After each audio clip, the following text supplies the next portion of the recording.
الله أكبر الله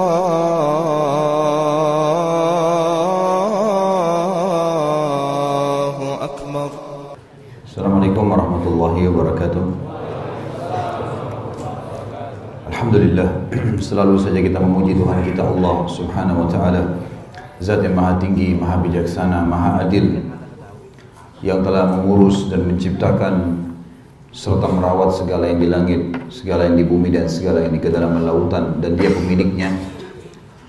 Zat yang telah menggantungkan segala kebutuhan kita dengan memuji namanya. Alhamdulillah, maka sangat wajar kalau kita selalu mengucapkan kalimat ini. Yuk kita banyakkan salam hormat kita kepada manusia terbaik yang telah membawa kepada kita hukum halal haramnya Sang Pencipta, sehingga kita punya panduan hidup, dan juga telah dijadikan ibadah oleh Sang Pencipta Allah dalam hal mengucapkan salam hormat kepada manusia terbaik ini. Maka sangat wajar kalau kita selalu membacakan salawat dan taslim kepada Nabi besar Muhammad sallallahu alaihi wasallam. Pasal kita yang terakhir 25, masalah ucapan neraka pada hari kiamat. Dan sudah panjang lebar kita jelaskan kalau neraka itu bersuara, dan memang sudah ada di saat kita atau dari awal diciptakan, sebelum penciptaan langit dan bumi, dan akan terus ada abadi. Malam ini semoga Allah berkahi kita masuk ke pasal 26. Betul ya? Jembatan antara surga dan neraka, atau yang biasa disebut dengan sirat. Yang diangkat oleh penulis ini satu buah hadis saja, hadis Bukhari. Dari Abu Sa'id Al-Khudri radhiyallahu anhu menuturkan sabda Rasulullah sallallahu alaihi wasallam, "Idza khalasa al-mu'minuna minan nar, hubisu bi qantaratin bainal jannati wan nar. فيتقاصون مظالم كانت بينهم في الدنيا حتى إذا نقوا وحذبوا أذن لهم بدخول الجنة فوالذي نفس محمد بيدي لأحدهم بمسكنه في الجنة أدل بمنزله كان في الدنيا." Namun di sini saya harus luruskan, sebenarnya yang dimaksud bukan jembatannya. Kita bukan sedang bahas sirat. Setelah membaca lafaz hadis ini, saya baru teringat sebenarnya yang dibahas adalah qantara. Dan qantara adalah sebuah lapangan luas yang ada di depan surga.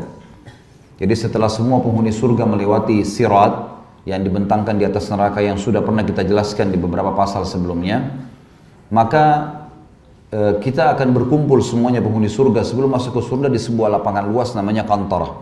Dan itu yang sedang dibahas pada hadis ini. Dan qantara ini teman-teman sekalian, semua kita yang akan masuk surga dengan izin Allah karena beriman dan beramal saleh akan menunggu di situ sampai Nabi SAW akan datang mengetuk pintu surga, kemudian membukanya atau dibukakan untuk beliau, baru kemudian beliau masuk dan kita masuk bersamanya umat beliau SAW, lalu disusul oleh umat-umat sebelum kita. Sebagaimana sabda baginda Nabi SAW, "Akulah orang yang paling pertama mengetuk pintu surga dan akan ditanyakan oleh malaikat penjaganya, 'Siapa kamu?' Aku berkata, 'Aku Muhammad.' Maka malaikat itu pun berkata, 'Aku tidak diperintahkan membukanya kecuali untukmu,' atau untuk Nabi Muhammad SAW. Maka dibukakanlah, lalu kemudian surga diharamkan untuk nabi-nabi sebelum aku masuk dan diharamkan untuk umat sebelum umatku masuk. Tapi yang ingin kita titik beratkan teman-teman sekalian di pasal 26 adalah kantorahnya. Jadi ada orang-orang yang pada saat ditimbangan amal, ada orang yang bertengkar dan berselisih. Seperti misal si A sama si B bertengkar. Mungkin pernah digunjing, mungkin pernah difitnah, mungkin pernah dicuri barangnya. Apalah kesalahan dunia yang pernah dilakukan. Kemudian si A menuntut si B misalnya. Si B ini pernah menggibah, pernah menggunjing atau mengambil haknya si A. Lalu kemudian diambillah haknya si A dari si B. Ya, diambil haknya si A, misalnya nuntut si B yang dituntut, maka diambil haknya si A dari si B. Misal dia punya 10.000 pahala, diambil 1.000.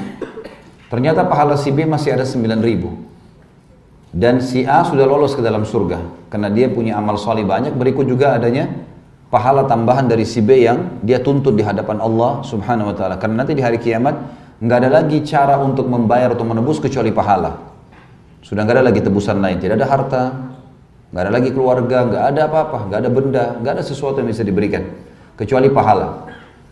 Maka si A lolos, si B ternyata dengan 9.000 pahala yang tersisa, setelah ditimbang dengan amal dosanya, ternyata masih berat dan dia bisa masuk dalam surga. Maka tentu si A sama si B akan ketemu di kantorah ini. Akan ketemu di kantorah, ketemu di depan surga. Lalu mereka akan saling memaafkan satu sama yang lain. Karena dua-dua sudah masuk surga. Karena tidak akan mungkin ada orang masuk surga sementara hatinya kotor. Masih ada sakit hati atau penyakit hati, sudah nggak ada lagi semuanya. Saya bacakan terjemahannya dari hadis tadi. Jika kaum mukminin sudah bebas dari neraka, maksudnya adalah bebas dari sirat yang di atas neraka, karena semua kita akan lewat di atasnya. Mereka tertahan, ini terjemahan jembatan sebenarnya harus diganti ya. Mereka tertahan di sebuah lapang, tanah lapang. Di antara surga dan neraka, maksudnya di depan surga, di belakangnya ada neraka. Lalu mereka saling menuntut hak yang pernah dizalimi. Di sini bukan sebenarnya bahasanya bukan menuntut ya, tapi mereka akan saling memaafkan satu sama yang lain. Yang berlangsung antara mereka di dunia, yang tadi melalui timbangan dan terjadi dulu di dunia, hingga mereka telah dibersihkan sampai akhirnya hatinya sudah bersih semua, maka diizinkanlah kepada mereka memasuki surga. Demi zat yang jiwa Muhammad di tangannya, maksudnya demi Allah, sungguh seseorang dari kalian lebih tahu tempat tinggalnya di surga daripada tempat tinggalnya di dunia. Maaf sebentar.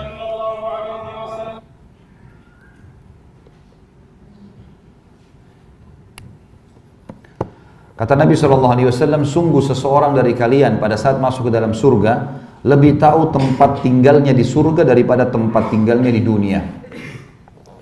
Kira-kira teman-teman ada yang punya jawaban nggak? Kenapa kok bisa kita belum pernah masuk surga, tapi Nabi SAW bersumpah demi zat yang jiwa Muhammad dalam genggamannya, seseorang di antara kalian lebih mengenal istana-istananya di surga daripada rumahnya di dunia. Pada rumah dunia kita tahu alamatnya, kita tahu rumah kita, tapi di surga belum pernah kita masuk.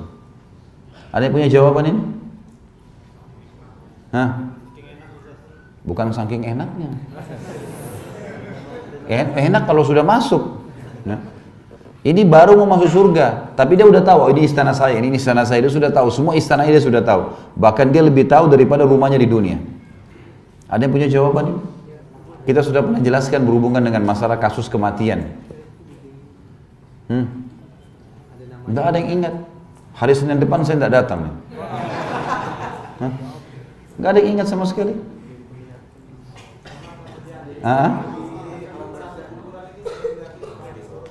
Bukan di kuburan. Yang di kuburan itu dilihatkan surga secara umum, neraka secara umum. Pada saat sakaratil, sebelum sakaratil maut. Karena kita pernah jelaskan pada saat kasus kematian seorang mukmin akan berturunan, akan berdatangan malaikat kepadanya dan memperlihatkan kepadanya amal-amal soleh yang dia kerjakan. Ini sholatmu, ini puasamu, ini hajimu, segala macam. Ini sudah Allah terima loh. Nanti karena ini kamu akan masuk di sini, diperlihatkan istana-istananya di surga. Jadi dia sudah tahu, dia sudah lihat istananya ke sini, istananya ini, dilihat semuanya, diperlihatkan. Maka karena itu dia rindu ingin bertemu dengan Allah. Karena dia sudah lihat, diperlihatkan. Ini makna daripada sebagian ulama menghubungkan makna hadis ini dengan makna hadis itu. Karena kalau tidak dihubungkan dengan hadis ini, bagaimana cara memahaminya?